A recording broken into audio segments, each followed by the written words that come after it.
YouTube channel. Alright.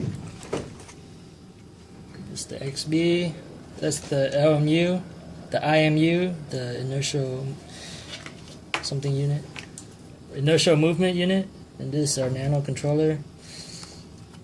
These are two heavy ass batteries.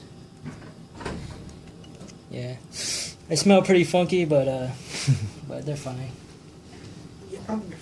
And these are the ESC controllers. You need one for each fan, right? And right here you can see that you can take the red from one ESC to power off your nano and everything else. So you don't need a separate battery unit for the controller. It just runs off of this one that goes into the nano. And the batteries, the connections are made all out here from the battery to the ESCs. Yeah. So that's the bottom piece. This is our prototype. This is our prototype for the shell. Here you can see the fans they're mounted in pretty well. And yeah, this is Juan Montano's work. Did a pretty good job developing this UFO. And for next generation, probably you want to shave off as much weight as possible. Here, this is printed out as at I think 0.2 infill.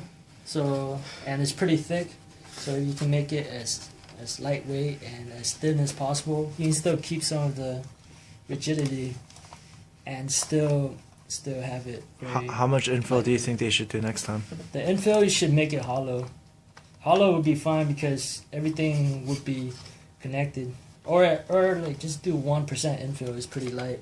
I mean, most of the weight is from the walls being too thick is one, and from the motors itself. But the motor weight is basically constant. But the piece itself is very lightweight. Just 4 of them put together. It's pretty lightweight. These are the feet to protect the bottom of the motors. Bam. Yep.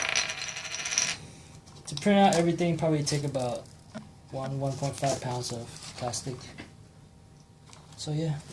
And you just glued everything together? Yeah. What glue did you use? The glue, use epoxy glue, plastic epoxy. Probably the best glue. I don't trust this. This is Gorilla Glue right here. I don't trust those at all because they've been known to be pretty weak.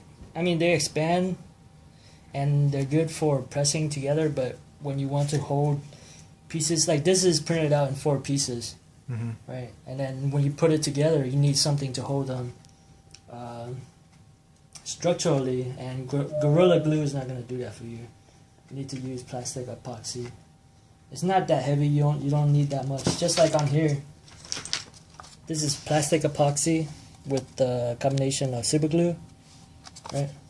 And on here, these fans we have them mounted using Gorilla Glue because the Gorilla Glue comes off pretty easy. You can just pop these fans out with a little bit of torque and then they clean up pretty well.